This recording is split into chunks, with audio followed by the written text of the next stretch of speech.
तेरी हिम्मत कैसे हुई इतनी बड़ी साजिश करने की? जब मैंने मना किया था तो तू मंडप में दुल्हन बनकर क्यों बैठी? बोल। माँ छोड़ दो, बहुत दर्द हो रहा है। मुझे भी बहुत बड़ा सदमा लगा था। बोल क्यों किया तूने ऐसा? क्या वजह थी? नहीं माँ, ऐसी बात नहीं है। वो दरअसल। देख निशिता, सीधी बात करती हूँ, चुपचाप ये शादी का जोड़ा पहन और जाकर मंडप में मेरी जगह बैठ जा। किसी के सामने मुंह मत खोलना। लेकिन शादी आपकी है, मैं ऐसा कैसे कर सकती हूँ? जब तक माँ को पता चलेगा तब तक तेरी शादी हो चुकी होगी। सीधी उंगली से घी ना निकले तो मुझे तो उंगली टेढ़ी करनी आती है। रानी खिड़की की तरफ इशारा करती है जहाँ रोहित रस्सी से बंधा हुआ लटका होता है। दीदी बचा लो मुझे, दीदी बचा लो। प्लीज ऐसा मत करो, मेरे भाई को छोड़ दो, मैं तैयार हूँ, मैं दुल्हन बनकर बैठ जाऊंगी। पहले ही मान जाती तो ये सब नहीं करना पड़ता। क्या मतलब ये सब तुझे करने के लिए रानी ने मजबूर किया था? लेकिन क्यों? तभी दरवाजे पर रानी सूट पहने और माथे पर सिंदूर लगाए अंदर आती है।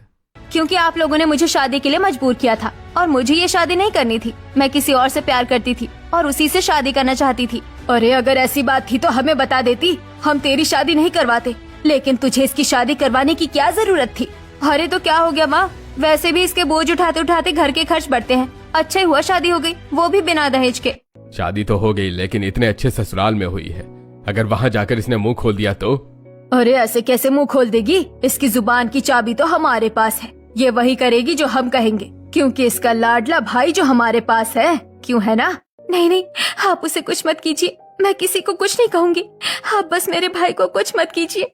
मैं तुझे तब तक कठपुतली की तरह नचा सकती हूँ जब तक तेरा भाई मेरे पास है। अब अपनी जुबान खोलने की कोशिश भी मत करना। और जा रसोई में, तेरे पति के झूठे बर्तन पड़े हैं, धोकर आ। निशिता रसोई में जाकर झूठे बर्तन धोने लगती है और फिर पूरी रसोई साफ कर रात के खाने के लिए रोटी बनाने लगती है। तभी कविता रसोई में आती है। ये जलने की बदबू कहाँ से आ रही है? वो दरअसल। अच्छा तो तूने रोटी जला दी।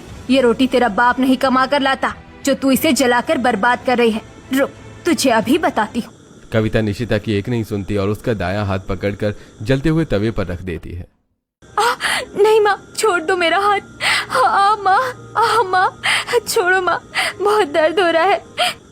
अब आएगा मजा जब अगली बार रोटी जलाने से पहले ये जला हुआ हाथ देख लेना।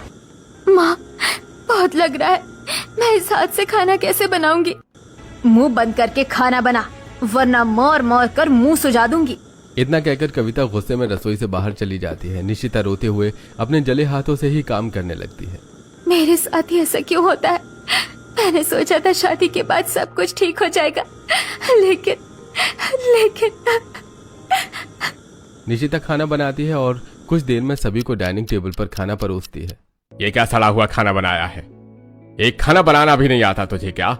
इतने दिन हो गए हैं रसोई का काम करते करते, अभी तक ढंग की रसोई नहीं आई। इस वजह से आज तुझे भूखे ही सोना पड़ेगा, समझी? गलती से भी एक अनाज के दाने को हाथ मत लगा देना। इतना कहकर सभी लोग खुशी खुशी खाना खाते हैं। वहीं निशिता रसोई में रोते रोते भूखे पेट पूरी रात काटती है। अब इसी तरह दिन बीतते हैं। फिर एक दिन निशिता के ससुराल वाले उसे लेने उसके मायके आते हैं। अरे तू क्या यहीं पड़ी रहेगी? तेरे ससुराल वाले आए हैं, बाहर चल। आज तेरे ससुराल वालों ने तुझे बचा लिया, वरना यही रसोई में तुझे खत्म कर देती। क्या मेरे ससुराल वाले आए हैं? हाँ, और अब उनके घर भी जाकर तुझे अपनी पहली रसोई में इसी जले हुए हाथ से खाना बनाना होगा। रानी की बात सुनकर निशिता डर जाती है और हॉल में आती है। अरे बहू, तेरे हाथ में ये चोट कैसे लगी? अरे ये तो अपना ध्यान ही नहीं रखती, प्रेस करते समय हाथ चला लिया, वरना हम तो इसे रसोई में भी जाने नहीं देते। ओहो, हमारी बहू भी ना। अच्छा चलिए ठीक है, अब हम चलते हैं। ससुराल वाले निशिता को लेकर वापस अपने घर आ जाते हैं। जैसे तैसे मायके से तो आ गई, अब आगे क्या होगा? बहू खड़ी खड़ी क्या सोच रही है? हाथ में चोट है तो क्या काम नहीं करेगी? जा रसोई में। मैंने सोचा था ससुराल अच्छा होगा, लेकिन यहाँ भी वही हाल है। ये सोचकर निशिता रसोई में जाती है और चारों तरफ तैयार खाना देखकर हैरान रह जाती है। अरे यहाँ तो सब कुछ बना हुआ है, मेरी पहली रसोई कैसे होगी? तभी पीछे से सभी हंसते हुए आते हैं। क्या भाभी, आपको लगा हम आपसे इस हालत में काम करवाएंगे? देखा, तेरी पहली रसोई की रस्म है। गैस पर खीर चढ़ा है, तो उसे जाकर अपने हाथों से चला दे, हो जाएगी रस्म पूरी। तुझे काम करने की जरूरत नहीं है। आशा की बात सुनकर निशिता ठीक वैसा ही करती है और गैस पर चढ़ी खीर को अपने हाथों से चलाती है और फिर सभी को डाइनिंग टेबल पर खाना सर्व करती है। अरे बहू, तू खड़ी क्यों है? आ हमारे साथ बैठ और खाना खा। हमारी बहू मायके से थक कर आई, इसके लिए अच्छा अच्छा खाना लगाओ। जी मालकिन, अभी सब सर्व करता हूँ। स्टाफ डाइनिंग निशिता को खाना सर्व करता है और तभी, ओह, तुम्हारे दाएं हाथ में ही चोट लगी है, तुम कैसे खाओगे? रुको मैं तुम्हें खिला देता हूँ। नहीं, इसकी जरूरत नहीं। अरे ये मेरा हक भी है और जिम्मेदारी भी। इतना कहकर नीरज अपने हाथों से निशिता को खाना खिलाने लगता है। और फिर दोपहर को, निशिता मैं ऑफिस से आ गया, चलो तुम्हें डॉक्टर के पास लेकर चलता हूँ। इसकी जरूरत नहीं है। ऐसे कैसे जरूरत नहीं है? इतनी बुरी तरह से आपका हाथ जल गया है, कहीं इन्फेक्शन हो गया तो? सभी की बातें सुनकर निशिता नीरज के साथ डॉक्टर के पास जाती है। देखिए, जितना हो सके हाथ को गर्म चीजों से दूर रखिए। ऐसा लग रहा है जैसे हाथ को जानबूझकर जलाया गया है। ठीक है, मैं इसका पूरा ध्यान रखूंगा। मेरे ससुराल वाले कितने अच्छे हैं, ना आज सुबह मुझे पहली रसोई करने दी और ना ही कुछ और। नीरज दवाई लेकर निशिता को घर वापस लेकर आता है और पूरा परिवार उसका ध्यान रखने लगता है, जिसकी वजह से निशिता अपने ससुराल में खुश रहने लगती है। फिर एक दिन, निशिता जाकर तुम तैयार हो जाओ, हम बाहर घूमने चलते हैं। क्या सच्ची मैं भी बाहर जा सकती हूँ? भाभी, आप तो किसी छोटे बच्चे की तरह बोल रही है, जैसे पहले आपको घर में कैद करके रखा जाता हो। अब मैं किसी को कैसे बताऊं? रखा तो मुझे कैद करके ही जाता था। अरे ओह, हेलो मैडम, कहाँ खो गई? सीरीज चलते हैं बाहर डिनर करने। नीरज की बात सुनकर खुशी के साथ निशिता बाहर डिनर करने पहुंचती है। अरे बताओ निशिता, आज क्या खाना है? तुम्हारी पसंद का ऑर्डर करूंगा। मैं तो इस तरह खुली हवाओं में आकर ही खुश हूँ। आप कुछ भी मंगा लीजिए, मैं सब खा लूंगी। अच्छा ठीक है, मैं यहाँ का स्पेशल ऑर्डर करता हूँ। Excuse me waiter. Neeraj waiter को बुलाकर ऑर्डर देता है और कुछ ही देर में खाना आ जाता है। सबसे पहले नीरज निशिता को अपने हाथों से खाना खिलाता है और फिर दोनों बातें करते हुए खाना खाने लगते हैं। तभी निशिता के हाथ से गलती से पानी गिर जाता है। सॉरी, ये मुझसे गलती से हो गया, मुझे माफ कर दीजिए, मैं अभी साफ कर देती हूँ। निशिता तुरंत अपनी साड़ी से जमीन साफ करने लगती है। निशिता, ये क्या कर रही हो? सब लोग देख रहे हैं। मुझे माफ कर दीजिए, मुझसे गलती हो गई, आगे से ध्यान रखूंगी। अरे पागल हो गई हो क्या? ये घर नहीं है, और घर होता तो भी इतने घबराने की जरूरत नहीं थी। चलो उठो। सभी लोग निशिता को देखने लगते हैं और नीरज उसका हाथ पकड़कर उठाता है और दोनों रेस्टोरेंट से बाहर आ जाते हैं। निशिता, मुझे ऐसा क्यों लग रहा है कि तुम मुझसे जरूर कुछ छुपा रही हो? अगर कोई बात है तो तुम मुझे बता सकती हो। काश मैं आपको बता पाती। नहीं, ऐसी कोई बात नहीं है, आप ज्यादा सोच रहे हैं। चलिए हम घर चलते हैं। नीरज और निशिता एक दूसरे से बातें करते हुए घर वापस आते हैं और अपने कमरे में जाकर सो जाते हैं। फिर अगले दिन दूसरी तरफ, ये क्या घास फूस बनाकर रख देती हो रोज? इस घर में किसी को ढंग का खाना बनाना नहीं आता। आपकी ही वजह से तो इस घर की अच्छी खासी नौकरानी की शादी हो गई, अब उससे अच्छा खाना कौन बनाएगा? तो बुला लो उसे ससुराल से। शादी हो गई है तो क्या हुआ, अपने घर का काम तो करवा ही सकते हैं। हाँ, अब तो मैं भी काम करते करते थक गई हूँ, कोई ना कोई तरकीब लगानी पड़ी। दोपहर होते ही कविता फोन उठाकर निशिता के ससुराल में फोन करती है। नमस्ते समधन जी, कैसे फोन करना हुआ? क्या बताओ, मेरी तो कमर ही टूट गई, छत से गिर गई थी, अब घर का काम कैसे करूं? अरे आप ठीक तो है? भगवान का शुक्र है बच गई।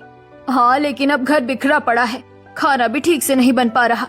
आप परेशान मत होइए, आपकी बेटी है ना, कुछ दिन के लिए मायके भेज देती हूँ। शादी हो गई तो क्या हुआ, बेटी तो आपकी ही है। कितनी अच्छी सोच है आपकी, मैंने इसीलिए फोन किया था। इतना कहकर कविता फोन रख देती है और उधर आशा सोचते हुए निशिता को फोन करने का फैसला करती है और नीरज मूवी थिएटर में फोन उठाता है। हाँ माँ, क्या हुआ? निशिता की माँ की तबीयत बहुत खराब है, उसे मायके छोड़ देना। ठीक है माँ। नीरज फोन काट कर निशिता को बताता है। क्या हुआ? किसका फोन था? क्या बात है? तुम्हें मायके छोड़ना है, तुम्हारी माँ की तबीयत खराब है। क्या? मायके? तुम मायके जाने से इतना घबराती क्यों हो? नहीं, कुछ नहीं। निशिता और नीरज मूवी देखते हैं और फिर नीरज निशिता को मायके छोड़ देता है। सिर से पैर तक अच्छी तरह से तैयार होकर निशिता को देखकर सभी के तन बदन में आग लग जाती है। ये डायमंड का हार, ये तेरे लायक नहीं है, दे मुझे। रानी निशिता के गले से हार खींच लेती है, जिससे उसके गले पर निशान पड़ जाता है। छुई मुई मत बन, जरा सही तो किया है, जाकर अपना काम कर। कविता निशिता का हाथ पकड़कर उसे रसोई में खींच ले जाती है, जिससे उसकी चूड़ियां टूट जाती हैं। मम्मी, मेरे हाथ से खून निकल रहा है। तो क्या हो गया, चूड़ी ही तो टूटी है, तेरा सर थोड़ी ना। चुपचाप काम कर, और हाँ, बाहर से जाकर सब्जी भी ले आना। जी। निशिता रसोई का काम खत्म करके बाहर सब्जी लेने जाती है और सब्जी लेकर वापस लौटते वक्त, यहाँ से सब्जी मार्केट कितना दूर है, पैरों में छाले पड़ गए, ऊपर से माँ ने चप्पल भी पहनने नहीं दिया। तभी रास्ते में पड़ोस की औरतें निशिता को देखकर बातें करने लगती हैं। अरे निशिता, शादी के बाद भी मायके वालों ने पीछा नहीं छोड़ा, और नहीं तो क्या, तभी तो बेचारी अभी भी मायके की जिम्मेदारी संभाल रही है। जब ससुराल से आई थी तो कार में महारानी लग रही थी, अब नौकरानी। बेचारी धूप में नंगे पैर चल रही है। पड़ोसियों की बातें सुनकर निशिता चुपचाप घर लौट आती है। इसी तरह कुछ दिन मायके में बीतते हैं और फिर कुछ दिनों बाद निशिता वापस अपने ससुराल लौट आती है। और फिर एक दिन संडे को। वैसे तो मुझे ससुराल की रसोई संभालने की बिल्कुल भी फिक्र नहीं होती, लेकिन आज मेड नहीं है तो मैं काम कर लेती हूँ। अरे भाभी, आप क्यों अकेले काम करेंगी? आज संडे है ना, इसलिए। अरे संडे है तो क्या हो गया, आप अकेले इस तरह से काम कीजिएगा। चलिए मैं भी आपकी मदद करवाती हूँ। वैसे मैंने तो रसोई का काम आज से पहले कभी नहीं किया, लेकिन जब भाभी है तो किस बात का डर, उनसे पूछकर सीख लूंगा। आयुष निशिता को किचन में कुछ दूर पर खड़ा कर देता है और काजल साथी आयुष दोनों निशिता से पूछ कर खाना बनाने लगते हैं। तभी आशा किचन में आती है। अरे बहू, तू यहाँ रसोई में क्यों खड़ी है? तू इन दो नमूनों को काम करने दे। तू चल मेरे साथ हॉल में बैठ आराम से। अच्छा, मेरी फिक्र नहीं है, भाभी की बड़ी फिक्र लग रही है। इसमें क्या हो गया, मेरी बहू खड़े खड़े थक जाएगी ना। अरे तो क्या हो गया, भाभी यहाँ इस चेयर पर बैठ जाए। हाँ भाभी, और ये देखिए मैंने यूनिक और स्टाइलिश आयुष स्पेशल डिश बनाई है। आप टेस्ट करके बताइए कैसी बनी है। अमृत भी इसके सामने फेल है। रुक बहू, मैं तुझे अपने हाथों से खाना खिला देती हूँ। निशिता चेयर पर बैठती है और आशा अपने हाथों से खाना खिलाती है। वहीं काजल और आयुष पास में खड़े होकर प्लेट लिए खड़े रहते हैं। वाह देवर जी, आपने तो कमाल कर दिया। ऐसा खाना तो मैं भी नहीं बनाती। देखा, मैंने बनाया है अपनी प्यारी भाभी के लिए। खाना तो अच्छा बनना ही था।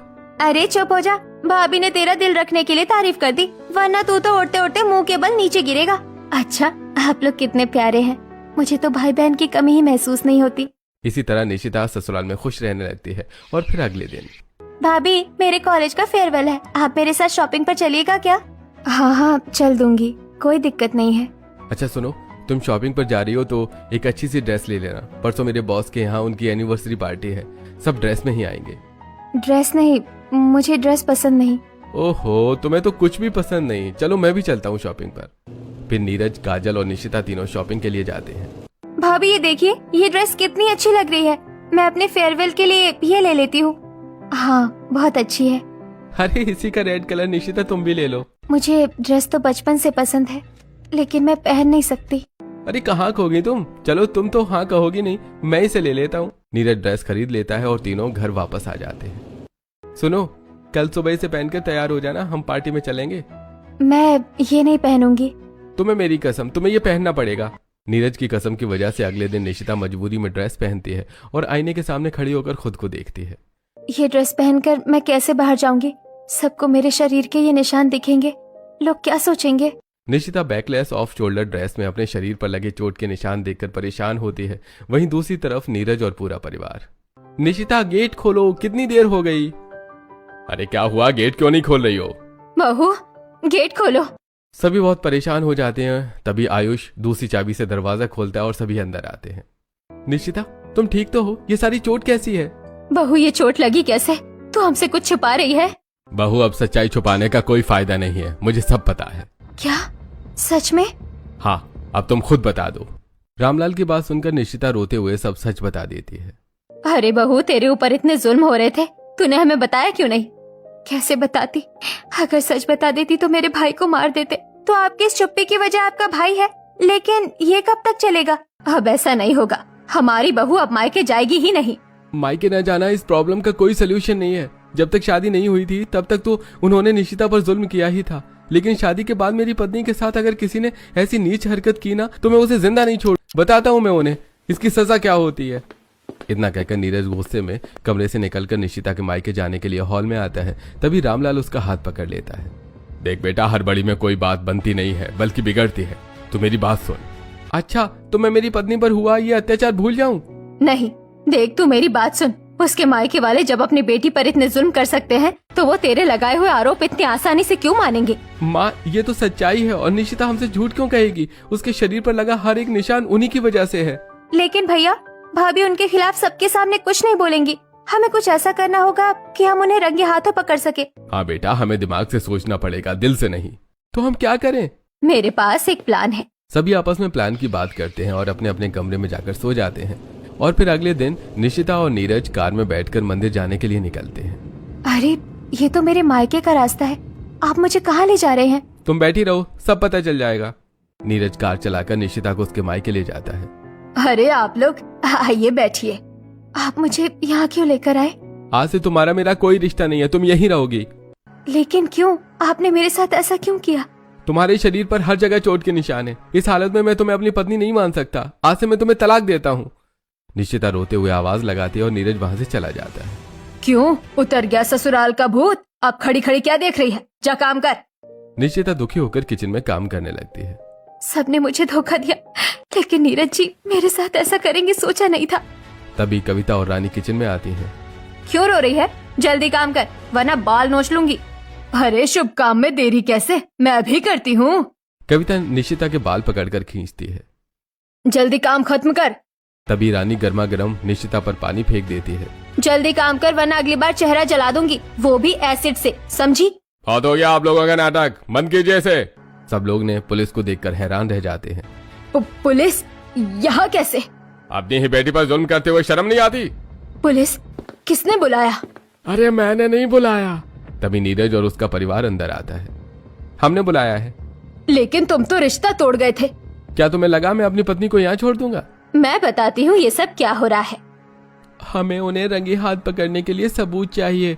हम भाभी को उनके मायके भेज देते हैं। जब जुल्म करेंगे तब उन्हें रंगे हाथ पकड़ लेंगे। हाँ, भाभी को मायके भेजते हैं, हम बाहर पुलिस के साथ रहेंगे। ठीक है, फिर कल ही मिशन बदला पूरा करेंगे। सभी बातें सुनने के बाद पुलिस इंस्पेक्टर कविता को पकड़कर जेल ले जाने लगता है कि तभी बेटी मुझे माफ कर दे, मुझसे बहुत बड़ी गलती हो गई। मैं आइंदा ऐसी हरकत नहीं करूंगी, ना तुझे रसोई में परेशान करूंगी, ना तुझे किसी भी तरह टॉर्चर करूंगी। मुझे माफ कर दे। बेटी हमें माफ कर दे। बचपन से तुझे पाला पोसा, लेकिन पता नहीं कैसे मेरे अंदर भेदभाव आ गया और मैंने तुझे नौकरानी से भी बदतर बना दिया। हमें माफ कर दे। अगर आपने सिर्फ मेरे साथ गलत किया होता तो शायद मैं माफ कर देती, लेकिन आपने मेरे भाई के साथ भी जुल्म किया है, इसीलिए मैं आपको कभी माफ नहीं कर सकती। बेटी हमारा बुढ़ापा जेल में कटेगा, हमें माफ कर दे। अगर बुढ़ापे का डर था तो ये सब हरकतें नहीं करते। पुलिस इंस्पेक्टर कविता और राजेश को लेकर चला जाता है और रानी चुपचाप खड़ी रह जाती है। बेटी देखा, आवाज उठाने से सब ठीक हो जाता है। चल अब हमारे साथ। आज के बाद तुझे यहाँ आने की कोई जरूरत नहीं है। और हाँ, तेरा भाई भी हमारे साथ कार में है, उससे भी मिल ले। आप लोग सच में कितने अच्छे हैं। सिर्फ आपकी वजह से आज मुझे इन सब चीजों से छुटकारा मिला। निशिता घर के बाहर जाकर कार में बैठकर रोहित से मिलती है और ससुराल वालों के साथ वापस घर आ जाती है।